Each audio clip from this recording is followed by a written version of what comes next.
Sound rolling, camera rolling, action. नमस्कार सर्वांना, जय शिवराय. मी उत्कर्ष कुदळे आपले पुन्हा स्वागत करत आहे गप्पा कट्टाच्या भाग 2 पॉडकास्टमध्ये.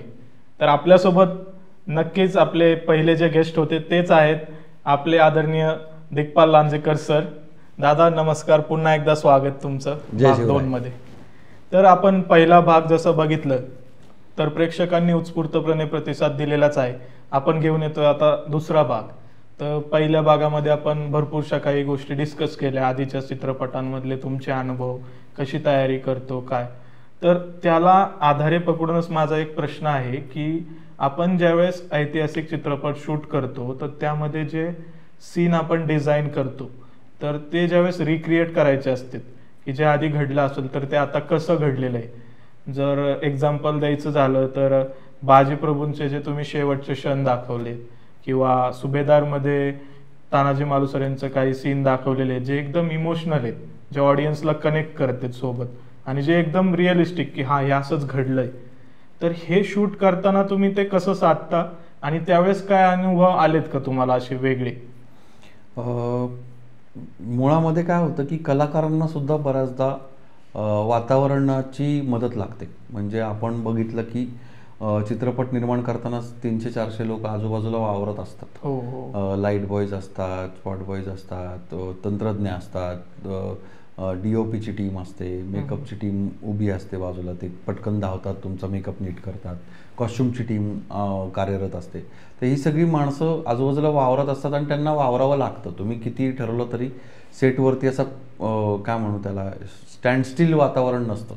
तर अशा वेळी वातावरण निर्मिती करावी लागते जेणेकरून जर आपल्याला पडद्यावर प्रेक्षकांना याचा अनुभव द्यायचा असेल की 350 वर्षापूर्वी काय घडलं तर तशा पद्धतीचं वातावरण सेटवर आधी निर्माण करावं लागतं. याचं उदाहरण सांगायचं झालं तर आपण संगम माऊलीला जो तानाजीरावांच्या अंतिम क्षणाचा जो प्रसंग चित्रित केला त्यावेळी तुला आठवत असेल की एक वेगळाच गंभीर स्वरूपातला अभंग रात्री त्या शूटिंगच्या अगोदर आपण एक 20 मिनिटं फक्त शूटिंग न करता अभंग ऐकत होतो सगळेजण शांत बसून. त्याचं कारण ते वातावरण, त्यातलं गांभीर्य तिथं निर्माण व्हावं आणि जेणेकरून तिथे त्या कलाकारांना त्या पद्धतीच्या अभिनयामध्ये मदत व्हावी त्या वातावरणाची. असं एक पोषक वातावरण आपण तिथे निर्माण करतो जेणेकरून तो अभिनय खरा जिवंत जास्त होईल. म्हणजे मला तो संगम माऊलीचा प्रसंग फार आठवतो की त्याच्यानंतर ते आपले सगळे कलाकार म्हणजे आपली 40 मुलं जी कलाकार आहेत जे या सगळ्यामध्ये काम करतात, तूही त्याच्यामध्ये होतास, तर हे सगळे तुला आठवत असेल की वेड्यासारखं रडत होते. म्हणजे ते खरंच रडत होते. मला असं म्हणजे मला अजूनही अंगावर शहारा येतो की मलाही शहारा आला तो क्षण. आपण शूटिंग तो सीन अख्खा 1 शॉट शूट केल्यानंतर जवळजवळ पाऊण तास सगळेजण रडत होते तानाजीरावांच्या आठवणीमध्ये. आणि मला वाटतं की ते आपल्या फिल्म मेकिंगचं यश आहे की आपण फिल्म मेकिंग करताना त्याच्यामध्ये हरवून जातो त्या काळामध्ये आणि एका अर्थाने त्या काळाचा भाग बनतो. तर हे व्हायला पाहिजे. म्हणजे तो प्रसंग रिक्रिएट करताना प्रत्येक पात्राला असं वाटलं पाहिजे की नाही, तिथे काम करणाऱ्या प्रत्येक कलाकाराला, तंत्रज्ञानाला असं वाटलं पाहिजे की नाही आपण 350 वर्ष मागे गेलेलो आहोत. नक्कीच ही गोष्ट आठवल्यानंतर मी थोडा भावुक झालो. मलाही शहारे आले कारण मी लाईव्ह तिथं प्रेझेंट होतो, त्या सीनमध्ये होतो. मी एका धनगर समाजातील मावळ्याची भूमिका मी करत होतो, योद्ध्याची. त्यावेळेस तर मीही पाहिलं की ज्यावेळेस आपण सीन एक्सप्लेन करत होता एक तर पूर्ण पिन ड्रॉप सायलेन्स होता. रात्री 12, 12:30, 1:30ची आसपासची वेळ होती ती.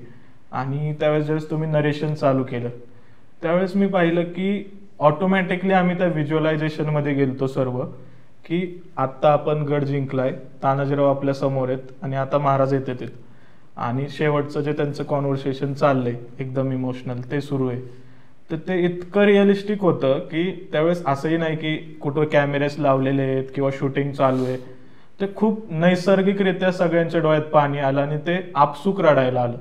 म्हणजे तो सीन मला आठवतोय की कुणीही ग्लिसरीन घेऊन रडलेलं नाहीये. तो सीन जो आपण थिएटरमध्ये बघतोय की प्रत्येक कलाकार त्यावेळेस त्या झोनमध्ये होता की त्याला वाटत होतं की अरे हा आत्ता आपण तानाजीरावांसोबत होतो आणि आत्ता ही गोष्ट घडली.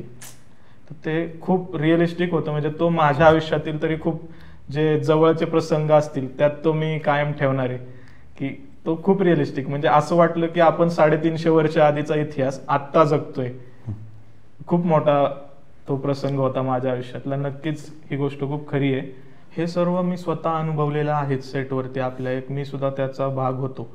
ह्या सगळ्या गोष्टी मी पाहिलेत. आणि तिथे एक गोष्ट अजून मी अनुभवलेली अशी होती की जोही कलाकार आपल्यासोबत असतो, मग तो फाईट सिक्वल असो किंवा तुमचे सीन्स असेल, एखादा मुलगा, आता आमच्यासारखा मुलगा जो नवीन आहे, जो कधी अभिनयाचं कुठल्याही प्रकारचं शिक्षण घेतलेलं नाहीये, तर त्याला जे सामावून घेतलं जातं त्या कलाकाराकडून, की जो ऑलरेडी तिथे 40-50 वर्ष, म्हणजे उदाहरण द्यायचं झालं तर मृणालताई, ज्यांना आम्ही लहान असल्यापासून सोनपरीमधून बघतोय, ज्यावेळेस आम्ही त्यांच्यासोबत काम करतो आमच्यासाठी ती खूप मोठी अभिमानाची गोष्ट आहे.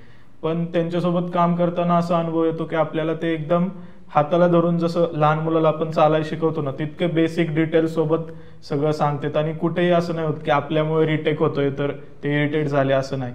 सो अशी सर्व माणसं हे तुम्ही जोडताना काही आधी तसा विचार केला होता की जोडताना ते जोडली गेली? मी म्हणलं तसं आहे की ते मी एकटा काही करत नाही तिथे ही सगळी मंडळी एकत्र येऊन किंवा आपण सगळे मिळून हा चित्रपट निर्माण करतो.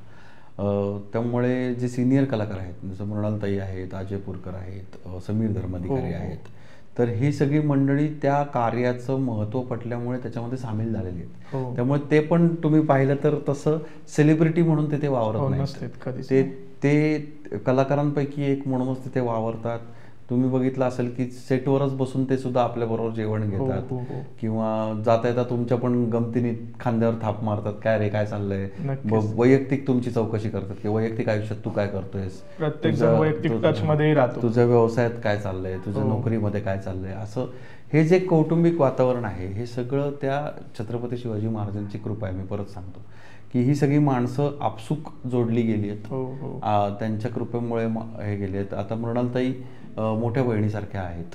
लहानपणापासनं म्हणजे अगदी जेव्हा मी कलाक्षेत्रामध्ये पदार्पण केलं तेव्हा पण त्या गाईड म्हणून बऱ्याचदा भेटल्यानंतर माझ्याशी बोलायच्या. आणि मग नंतर ते विराजच त्यांचा मुलगा जो आहे त्याला मी शिकवायला होतो SPM इंग्लिश मीडियम स्कूलमध्ये ड्रॅमॅटिक्स. तर त्याच्यामुळे अजूनच त्या कुटुंबाशी माझी घट्ट मैत्री म्हणू किंवा नातं निर्माण झालं. अगदी लहान भावासारखं ते मला जपतात. म्हणजे त्यांच्या आई वीणाताई अगदी मुलाप्रमाणे मानतात. तर गोनी दांडेकर, मृणालताईंचे आजोबा, त्यांचा मी भक्त आहे. त्यांच्या लेखनाचा किंवा त्यांनी ज्या पद्धतीने कादंबरीमय शिवकाल मांडला आहे, त्यांच्या इतर कादंबऱ्या मांडल्या आहेत, त्याचं भाषिक सौंदर्य जे आहे, तर या सगळ्यामुळं मृणालताईंशी घनिष्ठ संबंध आहेच आहे.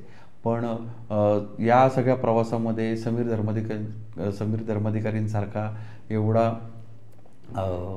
मोठा कलाकार, नॅशनल स्तरावरचा, रेमंड सारख्या एवढ्या मोठ्या ब्रँडचा, सलमान खान सोबत जे त्यांचे अनेक खूप मोठं प्रोफाईल आहे. तर असं असून सुद्धा त्यांच्या इतका मोठा कलाकार मित्र म्हणून, सिनियर मित्र म्हणून जोडला गेला. अजय पुरकरांसारखा एवढा गुणी कलाकार आपल्याबरोबर आहे.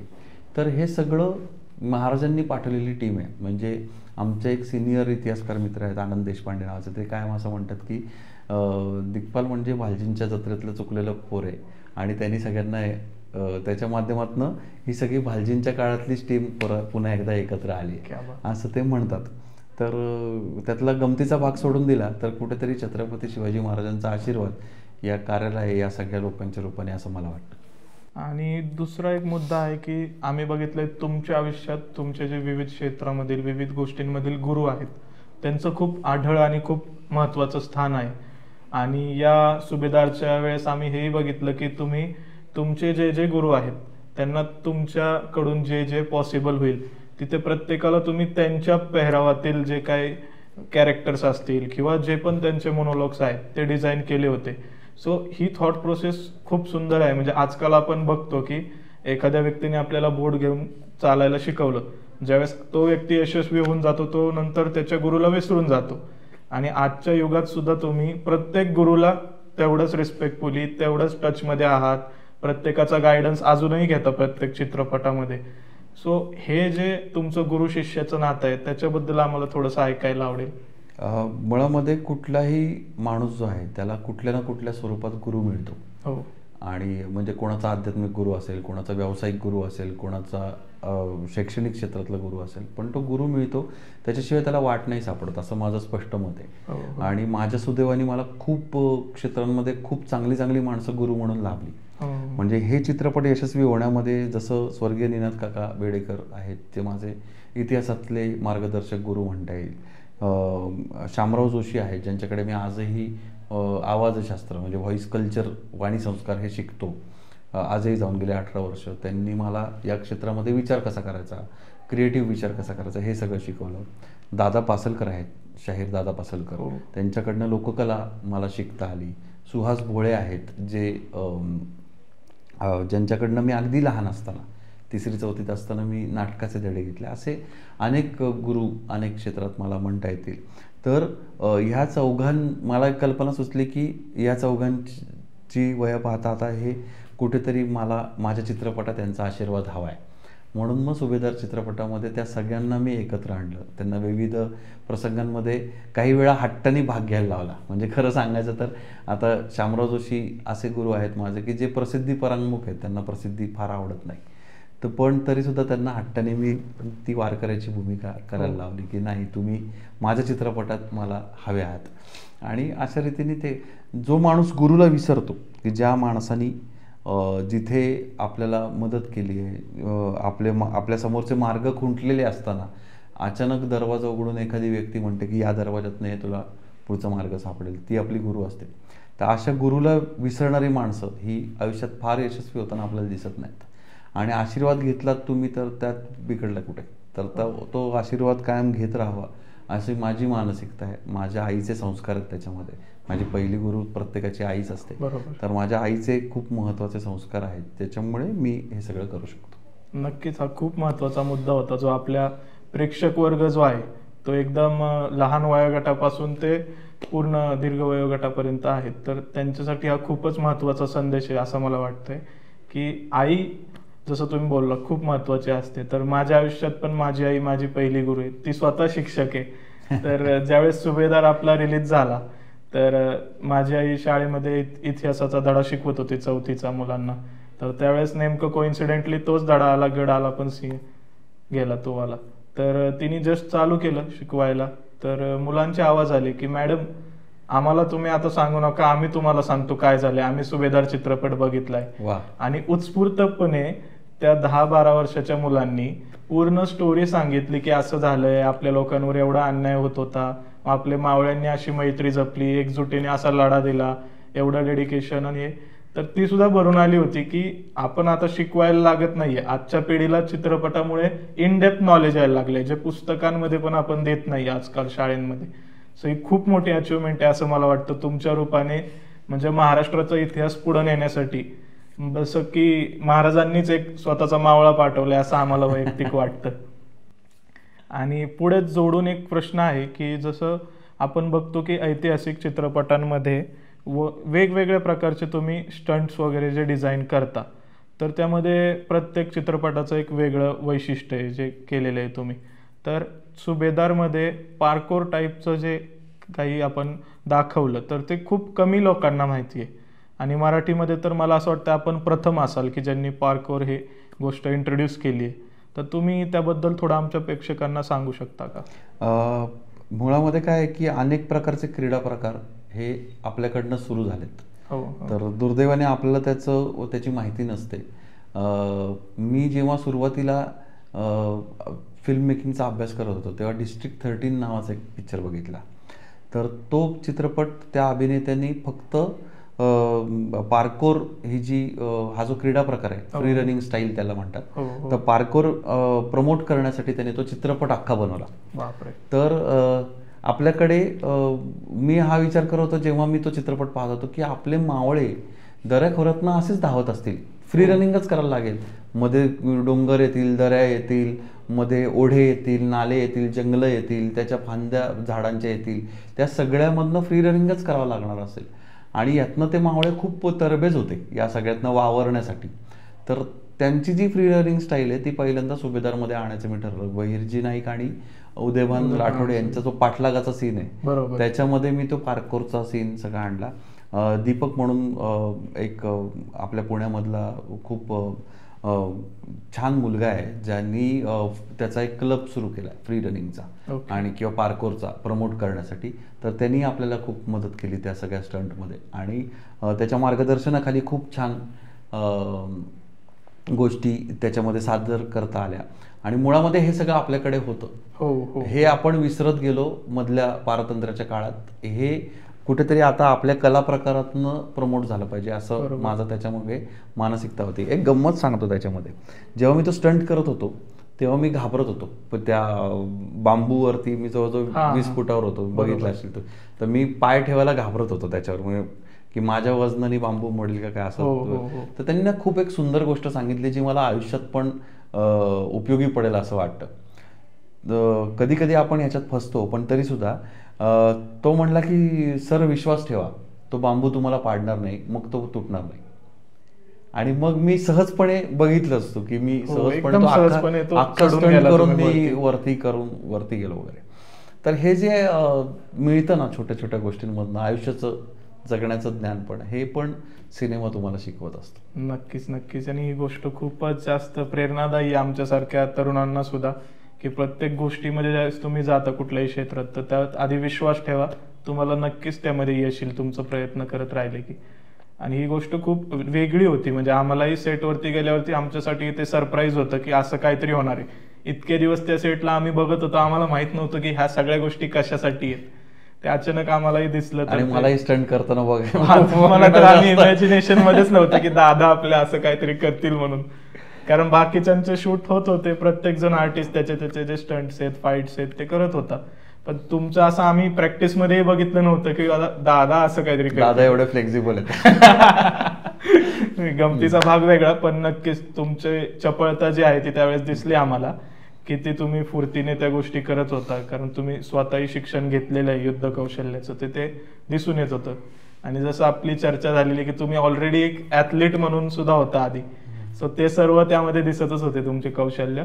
आणि मला असं विचारायचं आहे की ज्यावेळेस आपले शिवराज अष्टकचे चित्रपट येतात तर प्रत्येक चित्रपटाकडे बघण्याचा एक वेगळा विशिष्ट माइंडसेट असतो किंवा एक प्रकार असतो, की ऐतिहासिक चित्रपट हा पूर्ण वेगळा झालं किंवा कॉमेडी जॉनरचा असेल चित्रपट तर तो पूर्ण वेगळा. तर आपले जे खास करून शिवराज अष्टकातील चित्रपट आहेत, मग ते फर्जंदपासून ते आत्ता सुभेदारपर्यंत आणि याच्या पुढे जे येणार आहेत, शिवरायांचा छावा झालं, तर ह्या चित्रपटांकडे बघण्याचा दृष्टिकोन प्रेक्षकांचा कसा पाहिजे आणि त्यांनी कसे ते चित्रपट बघितले पाहिजेत? मुळामध्ये मला असं वाटतं की मनोरंजन तर आहेच. मनोरंजन हा महत्त्वाचा भाग असला तरी श्री शिवराज अष्टकातले जे चित्रपट आहेत ते चित्रपट हे फक्त मनोरंजनासाठी बघितले जाऊ नयेत असं मला वाटतं. कारण आपण याच्यामध्ये खूप सारी मेहनत घेतो, रिसर्च करतो आणि तो रिसर्च मांडण्याचा प्रयत्न करतो. काही वेळा आता काही क्रिटिक्स लिहितात की या चित्रपटामध्ये मनोरंजनाचं मूल्य कमी आहे पण माहिती खूप आहे. तर त्या माहितीसाठी खरं तर तो चित्रपट पाहायला पाहिजे. बरोबर. की जसं फर्जंद चित्रपटामध्ये तुम्हाला एक प्रसंग दिसेल की ज्याच्यामध्ये राज्यव्यवहार कोश कसा तयार झाला याच्या संदर्भात एक प्रसंग आहे. तर छत्रपती शिवाजी महाराज हे देशातले पहिले राजे होते ज्यांनी डिक्शनरी तयार केली. तर हा डिक्शनरी तयार करण्याचा जो भाग आहे हा जर मी सांगायचा असेल तर मला त्याच्यातलं मनोरंजन मूल्य किती येतं याच्यामध्ये मला काही घेणं देणं नाही. मला माझ्या पुढच्या पिढीला सांगायचं की छत्रपती शिवाजी महाराज नावाचे हे महान राजे होऊन गेले की ज्यांनी त्यांचा राज्याभिषेक म्हणजे 1000 वर्षातनं हिंदूंच्या बाबतीत घडणारी एक महत्त्वाची घटना चालू असताना लोकांच्या शिक्षणाचा प्रशिक्षणाचा विचार केलेला आहे. आणि फक्त प्रशिक्षण असं नाही, ते का निर्माण केलं, कारण त्यावेळी फारसी भाषा उर्दू भाषा ही प्रचलित होती राज्यकारभारामध्ये. मग सामान्य जो मावळातला शेतकरी असेल त्याला सरकारी राज्यकारभार कसा कळणार, कारण त्याला तर फारसी उर्दू येत नाही, तो तर बिचारा मावळी बोली बोलतो, मराठी भाषा बोलतो. मग त्याला कळावं म्हणजे तळागाळातल्या नॉर्मल लोकांपर्यंत आपला राज्यकारभार आपलं प्रशासन हे पोचावं म्हणून शिवाजी महाराजांनी तो राज्य व्यवहार कोश तयार केला. पहिली dictionary Farsi to Sanskrit to Marathi. ही गोष्ट खूप मोठी. तर हे दाखवणारा एक सीन त्याच्यामध्ये आहे. किंवा आपण पावनखिंड एवढा सेलिब्रेटेड पिक्चर आहे, इतका मोठा चित्रपट आहे की जो सगळ्यांनी एन्जॉय केला, सगळ्यांनी मजा केली त्याच्यात. तर त्याच्यामध्ये एक जोतवंतीचा प्रसंग आहे, बहिर्जी नाईक आणि त्यांच्या एका मावळ्याचा, आगिन्या नावाचा मावळ्याचा, सचिन बेलारेने ती भूमिका केली. तर ती तो त्या प्रसंगामध्ये काय दिसतं, ते वाटा शोधत असताना बहिर्जी नाईक अशा एक लाकडाच्या काड्या टाकत फिरतात आणि नंतर मग त्या ग्लो होतात. बरोबर. आता याचा अर्थ काय आहे की ही जोतवंतीचा उल्लेख आपल्याला बारूद खाण्यातल्या याद्यांमध्ये सापडतो. म्हणजे त्या असं मला सुचलं आणि मला आवडलं म्हणून टाकलेलं नाही. बरोबर, म्हणजे प्रॉपर त्याला पुरावे आहेत. त्याला पुरावे आहेत. तर जोतवंती आजही आपल्याला काशच्या पठारावर बघायला मिळते. तर त्याच्यामध्ये रेडियमचे गुणधर्म आहेत. दिवसभर प्रकाश शोषून घेऊन रात्री ती प्रकाश बाहेर टाकते. म्हणजे मावळ्यांना वनस्पतीशास्त्राचं नॉलेज होतं. तर हे सांगण्याचा प्रयत्न आपले चित्रपट करतात. तर अशा गोष्टी वेचून पालकांनी त्या आपल्या मुलांना सांगितल्या पाहिजेत असं मला वाटतं. म्हणून मग मी त्या पद्धतीने चित्रपटामध्ये हे सगळे फॅक्ट्स टाकत असतो. या फॅक्ट्स आपल्याला जगण्याला प्रेरणा देतील, आपल्याला कुठेतरी मदत करतील. तर ह्या सगळ्या गोष्टी मला असं वाटतं की या बघितल्या पाहिजेत श्री शिवराज अष्टकाचे चित्रपट बघताना. नक्कीच नक्कीच. आणि अजून एक जो मुद्दा आहे तो असा आहे की ज्यावेळेस आपण शिवराज अष्टकमधल्या चित्रपटांमधले वेगवेगळ्या कॅरेक्टर्सचे जे डायलॉग्स आहेत ते आपण पाहतो, तर जर तो औरंगजेबाचा असेल किंवा इकडे दुसऱ्या कुठल्या पाचशाचा सैनिक असेल तर त्याची बोलायची पद्धत वेगळी आहे, ते शब्दरचना वेगळी आहे. किंवा तुम्ही तेच बघितलं की ज्यावेळेस आपण सुभेदार शूट केला तर त्यांची भाषा वेगळी होती राजपूत सरदारांची. तर हे जे लहजे आणि शब्द आहेत याच्यासाठी काही स्पेशल पुस्तकांचं वाचन तुम्ही करता त्या भाषेच्या रिलेटेड? कसं? पुस्तकांचं वाचन सुद्धा करतो आणि त्या भाषेच्या संदर्भातल्या माणसांनाही भेटतो. अच्छा. म्हणजे मला खूप आनंद वाटतो की ऋषी सक्सेना आपले जे कलाकार आहेत तर तो मूळचा राजस्थानचा आहे. अच्छा. तर त्याला खूप चांगली राजस्थानी भाषा अनेक लहजांमधली बोलता येते. तर सुभेदार चित्रपटामध्ये ऋषी सक्सेनाने मला फार मदत केली संवाद लिहिताना. हे खूप कमी लोकांना उदयभान, आणि हे मी बऱ्याच ठिकाणी सांगितलं पण आहे, पण मला सांगायला परत एकदा आवडेल की तो खूप चांगला मित्र पण आहे माझा. आणि त्यांनी संवाद जे राजपुतानी संवाद होते सगळे, तर ते राजपुतानी भाषेमधले संवाद तो मूळ राजस्थानात राहिलेला असल्यामुळे त्यांनी ते लिहिताना मला फार मदत केली. आणि त्याचं आपण जे मग अशी म्हणलं राजस्थानी रिॲक्शन होते, तर ते निखिल जी आहेत त्यांनी फार ते अप्रिशिएट केलं की ही भाषा तुम्हाला कशी काय. माझ्यासाठी पण ते सरप्राईज. तर त्याचं कारण मी तशा माणसांना भेटतो, त्या पद्धतीच्या लोकांकडनं त्याचा गायडन्स घ्यायचा प्रयत्न करतो. कारण काय आहे, एक मनात पक्का आहे की हे चित्रपट मी निर्माण करतोय करणे, हे चित्रपट उत्तमातले उत्तम व्हायला पाहिजेत. आता त्याच्यात बऱ्याचदा बजेटचा कन्स्ट्रेंट येतो आपल्याला, बजेटमुळे हात आखडले जातात, पण तरी सुद्धा जे आपल्या अखत्यारीत आहे त्या बजेटच्या त्याच्यामध्ये हे उत्तम करण्याचा प्रयत्न मी करतो. नक्कीच. ही खूप मोठी गोष्ट तुम्ही आत्ता बोलली, बजेट, आणि खूप इम्पॉर्टंट आहे की मराठी चित्रपटांमध्ये आपण पाहतो की बजेट हा खूप कन्स्ट्रेंट येऊन जातो. आणि पुढे जाऊन आपण ज्यावेळेस बघतो की हिंदी चित्रपटांना 600 कोटी 100 कोटी 1000 कोटी मिळतात, पण त्याच्या लेवलची कलाकृती तयार होत नाही. तर पुढे जाऊन नक्कीच आता जसा काळ बदलत आहे तर असा सुवर्ण काळ नक्कीच येणार की जिकडे आपल्या चित्रपटांना लोक येऊन एक 600 कोटी 100 कोटी नाही, पण आपल्याला 60 कोटीमध्ये जरी पिक्चर बनवायला त्यांनी दिलं तरी आपण अव्हेंजर्स पेक्षा ग्रँड पिक्चर बनवू शकतो आपल्या मावळ्यांवरती. अगदी नक्की करू शकतो. तर ही तर खूप म्हणजे इंटरेस्टिंग फॅक्ट होती जी आता आपण बोललो. त्यासोबत मला अजून एक प्रश्न जो पडलाय की आता आपण शिवराज अष्टकातले 5 चित्रपट झालेत आणि सगळ्यांना उत्सुकता आहे की पुढचे 3 कोणते, का फक्त 3 आहेत का पुढे अजून आहेत? तर त्याबद्दल काय आम्हाला सांगू शकता का, आमच्या प्रेक्षकांना जाणून घ्यायला आवडेल ते. नाही, मुळात श्री शिवराज अष्टक या नावातच सगळं आहे की 8च चित्रपट असणार आहेत. आणि शिवाजी महाराजांचं चरित्र इतकं अगाध आहे की माझ्यासारखे अजून 100-200 दिग्दर्शक जरी तयार झाले तरी त्याच्यावर चित्रपट बनवत राहू शकतात. तर पण मी माझ्यासाठी ती चौकट आखून घेतली आहे की आपण 8 उत्तम चित्रपट निर्माण करायचे. कारण शिवाजी महाराजांच्या आयुष्यात 8 या आकड्याला खूप छान महत्त्व आहे असं आपल्याला दिसतं. त्यांचं अष्टप्रधान मंडळ होतं, त्यांच्या त्या सिंहासनाच्या मेघडंबरीला 8 कोण आहेत, अशी गमती तुम्हाला त्याच्यात योगायोगाने सापडतील. तर म्हणून श्री शिवराज अष्टक हे 8 सिनेमांचंच असावं याच्याबद्दल माझा आग्रह आहे. त्यामुळे ते 8च असतील, त्याच्या पुढे वाढणार नाहीत. आणि त्याचे विषय जे आहेत ते वेळोवेळी मी प्रेक्षकांना सांगेन. थोडीशी उत्सुकता आणि आतुरता आपण लोकांची ठेवूया तशीच. असं मला म्हणायचं आहे. नक्कीच प्रेक्षक त्या गोष्टीची नक्कीच वाट बघतील की कधी तुम्ही नवीन अनाउन्समेंट करताय, कारण प्रत्येकाला उत्स्फूर्तपणे ती आतुरता आहे की कधी नवीन चित्रपट येतोय आणि आम्ही कधी जातोय. की प्रत्येकाचं असं झालंय दर ऑगस्ट किंवा सप्टेंबरच्या महिन्यात आपला एक चित्रपट येणार आणि आपण फॅमिलीसोबत जाऊन तो बघायचा, हे प्रत्येकाचं फिक्स असतं. तर आता आम्ही पाहिले की तुम्ही मुक्ताई जो तुमचा नवीन चित्रपट येतोय त्याबद्दल एक अनाउन्समेंट केली होती 1-2 महिन्यामध्ये मागच्या, तर त्याबद्दल काही सांगू शकता का आमच्या? संत ज्ञानेश्वरांची मुक्ताई नावाचा चित्रपट आपला येतो आहे. संत ज्ञानेश्वरांची धाकटी बहीण मुक्ताबाई यांच्या जीवनावरती, त्यांच्या जीवनातल्या महत्त्वाच्या प्रसंगांवरती आधारित तो चित्रपट आहे. आणि जसं आपण छत्रपती शिवाजी महाराज आणि आपल्या वीरांचा इतिहास मांडतोय तसं खूप मोठी संत परंपरा आपल्या महाराष्ट्राला लाभलेली आहे. वारकरी संप्रदायाचा पाया आहे महाराष्ट्र उभा करण्यामध्ये खूप मोठा. तर वारकरी संप्रदाय जिथनं सुरू झाला किंवा जिथनं त्याला आपण म्हणू की एक मोठी उभारी मिळाली, ते संत ज्ञानेश्वर आणि त्यांच्या भावंडांचं चरित्र, निवृत्तीनाथ, संत ज्ञानेश्वर, सोपानदेव आणि मुक्ताबाई या सगळ्यांच्या आयुष्यातल्या काही महत्त्वाच्या प्रसंगांवरती प्रकाश टाकण्याचा प्रयत्न त्यातनं केला आहे. यातनं हेतू पुन्हा तोच आहे की नवीन पिढीपर्यंत या संत परंपरेचं म्हणणं पोचावं. म्हणजे ते नुसते अभंग नाही आहेत किंवा फिलॉसॉफी नाही आहे, अध्यात्म नाही आहे, तर जगण्याची उमेद देणारं ज्ञान आहे. तर मला असं वाटतं की ते पोचलं पाहिजे. म्हणजे उदाहरणार्थ जेव्हा कोविड आला आणि सगळेजण आपल्याला कळत नव्हतं की काय होणार, आपण म्हणजे जगणार का मरणार का, काय पुढे आयुष्य, काय जग कसं चालणार वगैरे वगैरे. त्यावेळी फत्ते शिकस्त चित्रपटामध्ये हेची येळ देवा नका नावाचा अभंग आहे.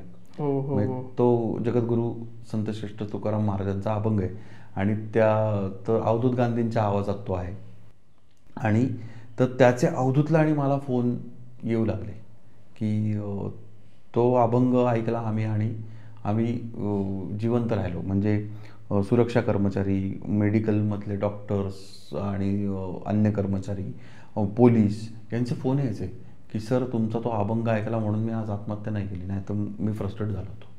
इतपत काम या संत परंपरेचं आहे की ते उभारी देऊ शकतात, तुम्हाला खूप ताकद देऊ शकतात. आजच्या काळामध्ये जिथे अगदी तरुण आपण बघतो की मोबाईल चार्ज करायला मिळाला नाही म्हणून आत्महत्या, इतके मानसिकरित्या कमकुवत झालेली जी पिढी आहे त्याला ताकद देण्याचं काम ही संत परंपरा करू शकते. फक्त अध्यात्म किंवा फिलॉसॉफी या लेवलला नाही, तर एक खूप मोठं काम त्या विचारातनं पुन्हा होऊ शकतं. हे लक्षात घेऊन संत परंपरेवरचा हा चित्रपट आणि अन्य काही अजून चित्रपट सुद्धा येतील, पण पहिला चित्रपट आपण संत ज्ञानेश्वरांची मुक्ताई म्हणून त्याच्याकडे पाहूया. नक्कीच आमच्या सर्व प्रेक्षकांना तो पाहायला आवडेल आणि आम्ही त्याची आतुरतेने वाट पाहूच. आणि खूप इम्पॉर्टंट जी गोष्ट तुम्ही आत्ता बोलत होता, तर लिटरली तुम्ही सांगताना आमच्याही अंगावर शहारे आले की असे एक्सपिरियन्सेस आहेत आणि ऐकून खूप गर्वाने छाती भरून येते की अशा युनिटसोबत मी संलग्नपणे जोडलेलो आहे. आणि ह्या गोष्टीबद्दल बोलताना असं वाटतं की ज्यावेळेस आपण आपलं कल्चर किंवा आपले जे पूर्वजांकडून आपल्याला आलेल्या गोष्टी आहेत त्या प्रत्येकाला दिल्या पाहिजेत पुढच्या पिढीपर्यंत. जे आता माझे स्वतःचे वैयक्तिक काही मित्र आहेत जे दक्षिण भारतातले आहेत, त्यांना मराठी ही भाषा समजत नाही किंवा इथला एवढा इतिहास माहिती नाही आहे, पण ज्यावेळेस त्यांनी पावनखिंड हा चित्रपट थिएटरमध्ये बघितला, माझ्या एका विनंतीनंतर त्यांनी जाऊन बघितलं की चला ठीक आहे एवढं बोलतोय तर पाहूया. पाहिल्यानंतरनं जी त्यांची उत्स्फूर्त प्रतिक्रिया होती की ते लिटरली अर्धा तास फक्त त्या इमोशन्समध्ये होते, स्टंड एकदम रडते ते बोलले आम्हाला भाषा नाही कळली पण आम्ही इमोशन्स समजू शकलो. सो हे जे आहे हेच ज्यावेळेस आपल्या संतांबद्दल पण ज्यावेळेस लोकांना समजल तर त्यावेळेस त्यांना समजल की महाराष्ट्राला किती मोठी परंपरा लाभलेली आहे. आणि ही खूप महत्त्वाची गोष्ट आहे, कारण आज आपण बघतो महाराष्ट्रामध्ये फक्त महाराष्ट्रातले लोक नाही, बाहेरून बऱ्याच राज्यांमधून आलेले, देशांमधून पण आलेले लोक स्थायिक झालेले आहेत नोकरीसाठी, धंद्यासाठी. सो ह्या लोकांना पण आपला इतिहास समजणं खूप गरजेचं आहे आणि ह्यामध्ये नक्कीच हे सर्व चित्रपट खूप मोलाचा वाटा शेअर करणार आहेत. ह्याच्याबद्दल काही दुसरी गोष्ट बोलायची गरजच नाही आहे. तर आता आपण आपल्या पॉडकास्टच्या एकदम शेवटच्या भागाकडे वळतोय. तर आम्ही जे स्वतःहून तुमच्यासाठी गप्पा कट्टाच्या टीमकडून छोटंसं एक सरप्राईज प्लॅन केलेलं आहे, तर ती एव्ही मी तुम्हाला दाखवतो आणि आम्हाला मग त्याच्यानंतर तुमचा अभिप्राय जाणून घ्यायला आवडेल.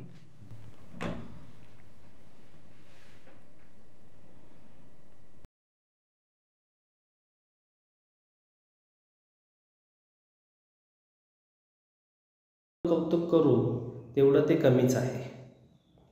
कारण जिथे चांगल्यांची डोकी चालणे थांबते तिथे दादाचं डोकं चालू होतं. एवढा तो हुशार, अभ्यासू आणि जाणकार आहे. त्याचं एक छोटंसं उदाहरण तुम्हाला देतो. 2018 साली दादांचा फर्जंद हा चित्रपट रिलीज झाला. त्याच्या आधी जर आपण पाहिला 8-10 वर्ष मागे जाऊन, तर आपल्याला मोठ्या पडद्यावरती एकही चित्रपट महाराजांवरती पाहायला मिळत नव्हते. आणि एक चित्रपट आला होता, पण तोही काही कारणास्तव रिलीजच झाला नाही. जे काही चित्रपट होते ते ब्लॅक अँड व्हाईटमध्ये होते, जे आपल्याला यूट्यूब आणि सोशल मीडियावरती पाहायला मिळत होते. पण दादांनी अशा परिस्थितीतही खूप डेअरिंग करून आणि मेहनतीने फर्जंद हा चित्रपट बनवला. चित्रपट जसा बनवला तसा अख्ख्या महाराष्ट्राने दादाला आणि फर्जंद या मूवीला डोक्यावर घेऊन खूप असा जल्लोष केला. म्हणजे भरभरून पिक्चरलाही प्रेम केलं आणि आज दादांवरही अख्खा महाराष्ट्र प्रेम करतोय. म्हणून मला असं वाटतं की दादांचं आपण जेवढं कौतुक करू ते शब्दात मांडता येत नाही, आणि जेवढं कौतुक करू तेवढं ते कमीच आहे. धन्यवाद. नमस्कार, माझं नाव शैलेश भागवणकर. वेळेअभावी कमी बोलावं लागणार आहे, पण मला असं आहे की त्या व्यक्तीबद्दल म्हणजे आमचे आदरणीय दिग्पाल लांजेकर सरांबद्दल किती बोलू असा प्रश्न येत असतो मला स्वतःला. पण थोडक्यात मी माझ्या भावना व्यक्त करतो दादांबद्दलच्या. की पहिली गोष्ट तर त्यांनी आमच्या 40 मुलांना ज्यांना अभिनयाचा सुद्धा माहीत नव्हता, त्यांनी खूप शिकवण्याचा प्रयत्न करतात. ते प्रत्येक वेळेस आम्हाला संधी देत असतात. म्हणजे शिवराज अष्टक फर्जंद सिनेमापासून तर आता आम्ही मागे मुक्ताई सिनेमा केला, तर प्रत्येक सिनेमामध्ये दादांनी आम्हाला वेगवेगळ्या प्रकारच्या भूमिका दिलेल्या आहे. वेगवेगळ्या कामांमधून आम्हाला ते तयार करता आहेत. म्हणजे शस्त्र कसे चालवायचे, वार कसे करायचे, किंवा घोडा कसा चालवताना कसं जायचं काय, म्हणजे खूप बारीक बारीक गोष्टी शिकवतात. म्हणजे सरांबद्दल, दिग्पाल सरांबद्दल बोलायचं झालं तर ते अभिनयाचं एक विश्वविद्यालय आहे. आणि त्या विद्यालयातून आम्हाला जे जे काही घेता येईल ते मी तरी घेण्याचा प्रयत्न करतोय. म्हणजे दादांबद्दल असं बोलू तर की ते दगडाच्या मूर्तीला कोरण्याचं काम करत आहे, ज्या आम्ही आहोत. आणि दादा, तुम्ही असंच प्रेम ठेवा. तुमच्याबद्दल किती बोलू, म्हणजे तुम्ही एक उत्कृष्ट लेखक आहात, अभिनेते आहात, दिग्दर्शक आहात. म्हणजे हे जेवढे काय शिवराज अष्टकातील चित्रपट आलेत ते एकमेव सुपरहिट होण्याचं कारण फक्त तुम्हीच आहेत. तुमची शिवभक्ती त्या सिनेमातनं दिसते. येणाऱ्या पिढीसाठी तुम्ही खूप मोठं काम करताय. तुम्ही खूप एक आयडियल व्यक्ती ठरणार आहात, एक माइलस्टोन ठरणार आहात या फिल्म दृष्टीमध्ये. म्हणजे ऐतिहासिक चित्रपटांमध्ये जर कोणी विचारलं तर दिग्पाल लांजेकर एवढे एकच नाव येईल भविष्यातल्या मुलांना ऐकायला किंवा सांगता येईल. धन्यवाद. अशीच संधी देत राहा. जय शिवराय. मी निखिल जोगदंड. आपल्या आयुष्यात एक गुरु म्हणजे खूप महत्त्वाचा असतो, आणि तो गुरु भेटणं म्हणजे खूप नशिबान स्वतःला समजलं पाहिजे. तसेच माझे गुरु दिग्पाल दादा लांजेकर हे जेव्हापासून माझ्या आयुष्यात आले तर माझं आयुष्य पलटून गेलं. आज सामान्य घरातला मुलगा एक सेलिब्रिटी म्हणून बाहेर जातो, त्याला लोक कौतुक करतात, घरचे कौतुक करतात, आणि नेहमी दिग्पाल दादा आमच्याबरोबर आमच्या पाठीशी उभे राहतात. फर्जंद, फत्ते शिकस्त, पावनखिंड, शेर शिवराज, सुभेदार, कुठलाही सिनेमा असो, ते आम्हाला कधी असं जाणू दिलं नाही की तुम्ही साईड कॅरेक्टर करताय किंवा काय. ते लीडला जसं ट्रीट करतात तसंच आम्हालाही ते वागणूक देतात. आणि त्यांच्यामुळे माझ्या आयुष्यात असं म्हणू शकतो की पलटलं सगळं, की आज मी एक सेलिब्रिटी म्हणून बाहेर फिरतो. समाजात एक माझं वेगळं नाव आहे, ते आणि ते फक्त दिग्पाल दादा लांजेकर यांच्यामुळे. आणि दिग्पाल दादा, मी फक्त एवढंच बोलेल, तुम्ही फक्त बोट दाखवायचं ना, आम्ही उडी घ्यायची. जय शिवराय. नमस्कार, मी प्रतीक रत्नाकर गोसावी. मी 2016 पासनं फर्जंद या चित्रपटापासनं दिग्पाल सरांशी जुडला गेलो. आणि अर्थात माझा फॅमिली बॅकग्राऊंड अगदी कला क्षेत्रातलं नाही आहे, पण मला लहानपणापासूनच या क्षेत्राची आवड आहे, अभिनयाची आवड आहे, आणि या क्षेत्रात अजून पुढे जाण्याची आवड आहे. सो मी दिग्पाल सरांच्या फर्जंद या चित्रपट काम केले. तेव्हापासून ते आत्ता सुभेदार ह्या चित्रपटापर्यंतचा प्रवास इतका उत्तम आहे. आणि दिग्पाल सरांबद्दल सांगायचं झालं तर मी त्यांना दादा म्हणतो, कारण की दादा हे नातं मला फार जवळचं वाटतं. सगळ्यात आवडणारी गोष्ट म्हणजे एखाद्याला शिकवण्याची पद्धत. म्हणजे जरी मी नवीन आहे, मला काही येत नाही आहे, पण ते अशा प्रकारे शिकवतात ना की ते आपल्याला समजतं आणि समजतंच, पण ते खूप छान आतपर्यंत रुजतं. आणि त्यांच्याबद्दलची अजून एक गोष्ट आवडणारी म्हणजे एखादा चित्रपट करताना त्या प्रोसेसमध्ये त्यांचा दृष्टिकोन, त्यांचा अभ्यास. मुळात ऐतिहासिक चित्रपट फार अवघड असतात करायला, पण दिग्पाल दादा ते करत असतात, ते अगदी सहजरित्या करतात, कारण त्याच्या मागे त्यांचा खूप अभ्यास असतो.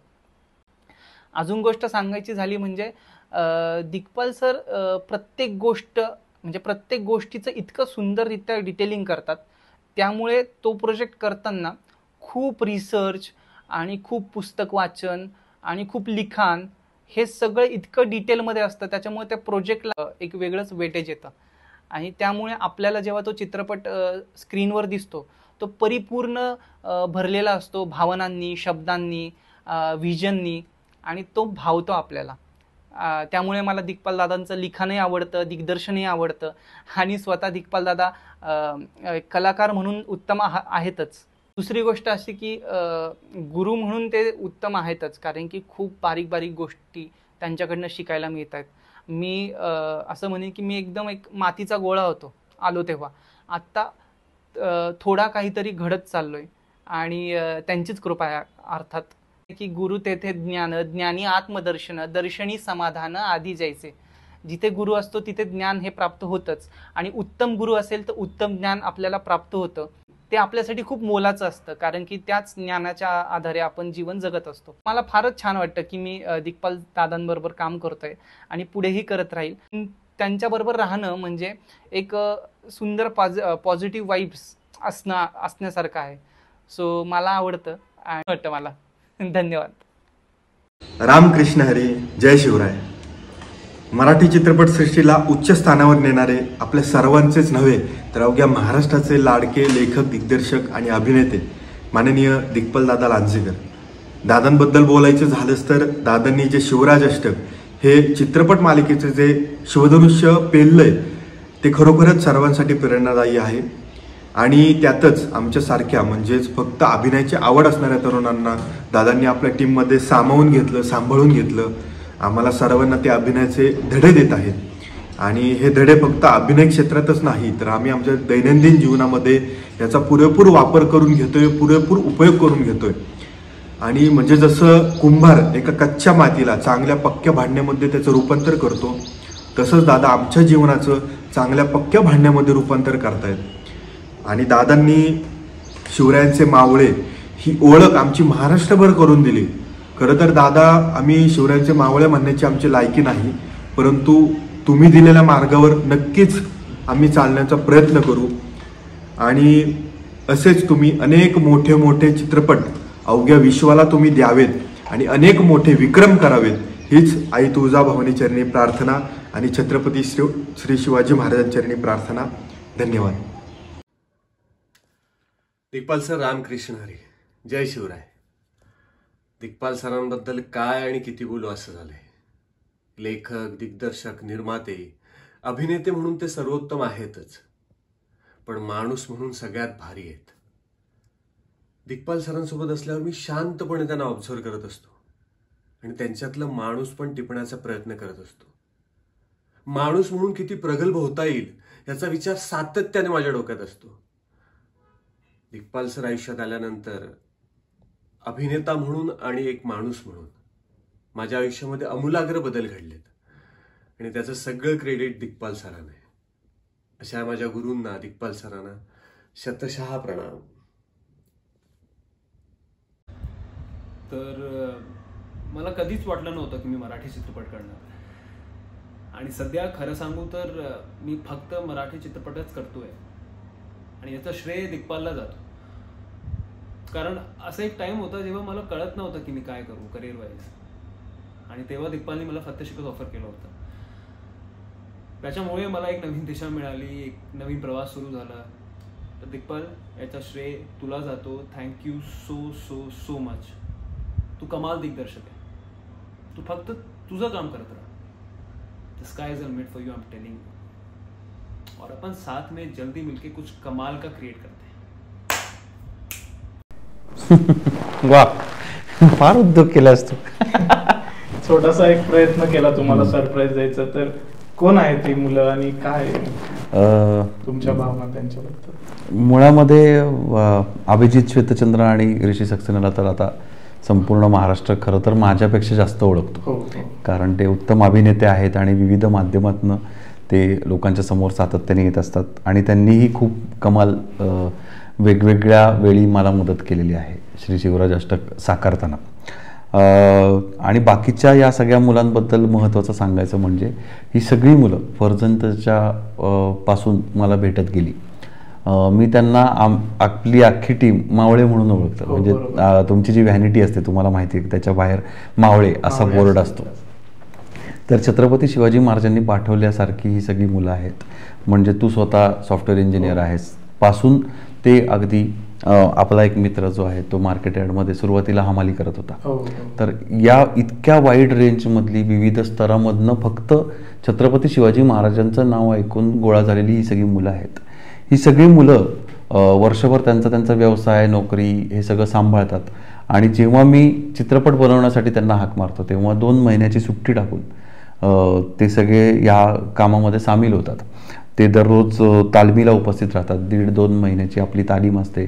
शस्त्रांची असते, अभिनयाची असते, ॲक्टिंगचे वर्कशॉप्स होतात, डान्सची प्रॅक्टिस होते.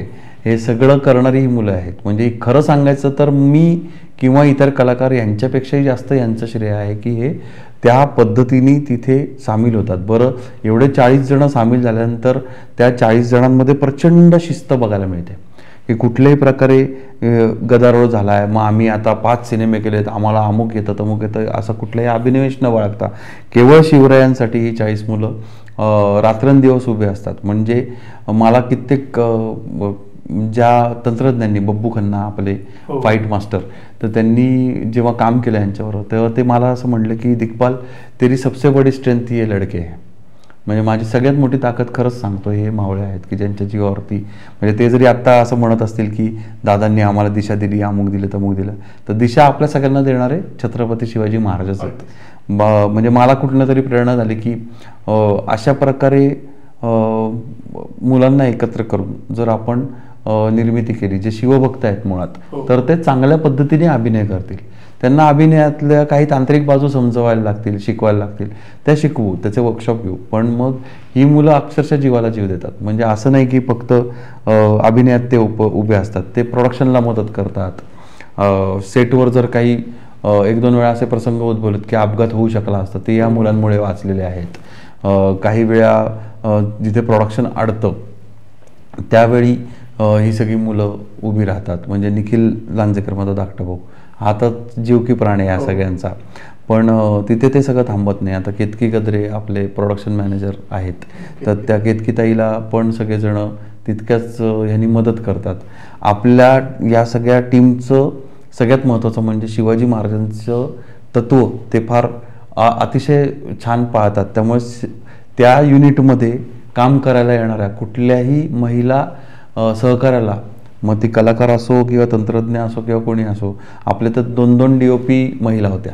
तर त्यांना अतिशय सिक्युअर वातावरण या मुलांमुळे तयार होतं की ही सगळी भाऊ आपले सेटवर आहेत, मग आपल्याला काय विदाऊट टेन्शन काम करता येणार आहे. हे अगदी असिस्टंटमध्ये काम करणाऱ्या मुलीपासनं ते DOP पर्यंत या सगळ्यांना ते सिक्युअर वातावरण मिळतं. असं म्हणजे या मुलांचं किती कौतुक करू, असं एक वेगळं म्हणता येईल. इतकं छान ते एकत्र येऊन काम करतात. सागर जाधव, शैलेश भादवणकर, म्हणजे नावं किती घ्यावी, ते हेच 3-4 जण, निखिल जोगदंड आहे, हे सगळेजण ते थोडंसं त्या सगळ्यांना थोडेसे ते जुने असल्यामुळे सगळ्यांना सामावून घेतात, समजावून सांगतात आणि खूप छान मेंटेन करतात तो ग्रुप.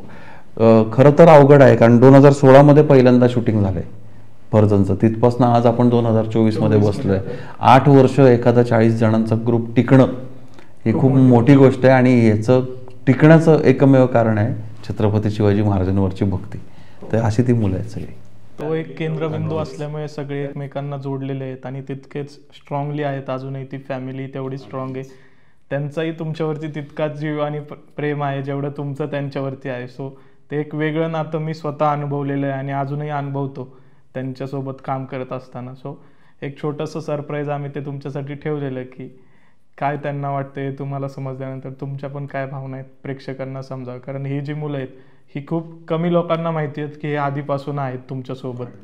ज्यावेळेस आपण सुभेदारचं टीजर आणि ट्रेलर लॉन्चचं इव्हेंट घेतलं होतं त्यावेळेस ऑलमोस्ट सगळ्यांना कळलं की जे 40 मुलं ह्या सगळ्या गोष्टींमध्ये इन्व्हॉल्ड असतात की फाईट्स तुम्ही डिझाईन केल्यानंतर त्या एक्झिक्युशन सेटवरती जाईपर्यंत थोडेफार चेंजेस होतात, बट विदाऊट रिटेक ते कसं करायचं. तर त्यावेळेस ही मुलं खूप महत्त्वाचा रोल प्ले करतात की त्या स्टंट मास्टरचा पण एक जो असेल सॉफ्ट कॉर्नर तो त्या मुलांना त्यासाठीच आहे की त्यांनी जर सांगितलं बाबा हे असं नको आहे मला असं हवं आहे तर कुणी तिथं विरोध करत नाही की आम्ही आधी असं नव्हतं केलं असं केलं आहे, लगेच ठीक आहे चालेल.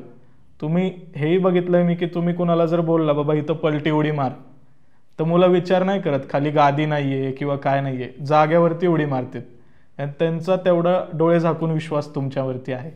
सो ही खूपच म्हणजे मोठी गोष्ट होती मलाही बघताना की जे वयाने माझ्यापेक्षा खूप मोठे आहेत ते लोकंसुद्धा मला तेवढ्याच रिस्पेक्टनी बोलत होते जेवढ्या रिस्पेक्टनी ते एकमेकांशी बोलतात आणि त्यांनी एवढे सिनेमा केलेले असून तुमच्यासोबत. सो ही जी लोक तुम्ही त्यावेळेस कमावली ते खरंच असं वाटतं की महाराजांनी कुठून तरी तुम्हाला ती प्रचिती दिली असेल आणि ते लोक तुमच्या आयुष्यात जोडले गेले आणि आम्हालाही जोडले गेले. महाराजांचा इतिहास आपल्याला हे शिकवतो की माणसं कमवली पाहिजेत. तू अतिशय उत्तम शब्द वापरलास की माणसं कमवली. हो, म्हणजे आर्थिक बाजूत मी किती कमवलं काय कमवलं हे मला माहीत नाही, परंतु माणसं निश्चित मी खूप जास्त कमवली आहेत प्रत्येक क्षेत्रातली. म्हणजे कुठल्याही क्षेत्रातलं सांग त्या क्षेत्रामध्ये माझा मित्र आहे आणि मला माणसं जोडायला आवडतात आणि ते आपण शिवरायांच्या इतिहासातनं शिकतो की ती माणसं तुम्हाला मदत करतात. तुम्ही कितीही पैसे मिळवा किती तुम्ही पैशाने नाही कुठलं कार्य उभं करू शकत, तुम्ही माणसांनी उभं करू शकता. हे नक्कीच खरं आहे. आणि मैत्रीच्या जोरावर आणि माणसं एकत्र आल्यानंतर स्वराज्य कसं घडतं हे सगळ्या देशांनी सगळ्या जगाने बघितलेलं आहेच. त्यामुळे शिवराज अष्टकचा जो सक्सेस आहे हा सर्व टीम वर्क आणि महाराजांवरची भक्ती असंच आपण एक बोलू शकतो. नक्की नक्की. तर धन्यवाद दिग्पाल दादा, तुम्ही आला आणि आम्हाला तुमचा मौल्यवान वेळ दिला. कारण का तुमचं एवढं बिझी शेड्यूल असतं त्यातून तुम्ही आम्हाला वेळ दिला आणि आपलं पॉडकास्ट खूप सुंदररित्या झालेलं आहे. नक्कीच या पॉडकास्टचा आपल्या प्रेक्षकांना खूप जास्त उपयोग होईल. त्यांच्या दिनचर्यामध्ये त्यांचे जे काय लाईफमध्ये प्रॉब्लेम्स असतील त्यांना नक्कीच एक दिशा मिळेल यातून असं आम्हाला देखील वाटतंय. तर तुम्हाला काय वाटतंय आमच्या प्रेक्षकांशी संवाद साधताना? उत्कर्ष स्वतः सॉफ्टवेअर इंजिनियर आहे आणि तो आमच्या या सगळ्या शिवराज अष्टकाच्या टीमशी जोडला गेलेला आहे, पण त्याच्यामध्ये उत्तम संवाद करण्याचं कौशल्य आहे. आणि गप्पा कट्टा नावाचा हा जो काही त्यांनी उपक्रम सुरू केला आहे त्याला मी खूप आधी शुभेच्छा देतो. त्याला मी त्याचे धन्यवाद मानतो की त्यांनी मला इथे येऊन तुमच्यासमोर व्यक्त होण्याची संधी दिली आणि त्यातून अनेक गोष्टी त्यांनी स्वतः पाहिलेल्या असल्यामुळे त्याच्या आतमध्ये काय घडतं याच्याबद्दलची त्याच्या अनेक शंकांच्या माध्यमातून बरीचशी उत्तरं देता आली मला प्रेक्षकांना सुद्धा. त्याबद्दल मी तुझेही आभार मानतो आणि छत्रपतींचे आभार मानून थांबतो. जय शिवराय. जय शिवराय. तर सर्वांना प्रथम मी सांगू इच्छितो की आपल्या पहिल्या पॉडकास्टचे हे दोन्ही भाग खूप सुंदररित्या झालेले आहेत. आदरणीय दिग्पाल दादांनी आपल्याला खूप सुंदर असं मार्गदर्शन केलेलं आहे. ही काही अंतिम चर्चा नाही आहे. यापुढेही दिग्पाल दादा आपल्या कट्ट्यावरती येतील, भरपूर वेगवेगळ्या विषयांना हात घालून त्यावरती चर्चा होणारच आहे आणि मला माहिती आहे तुम्हाला हे ऐकायला आवडणारच आहे.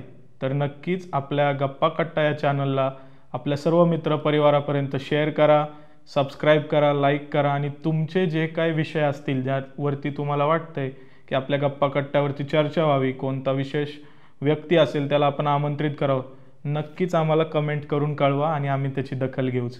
धन्यवाद. जय शिवराय.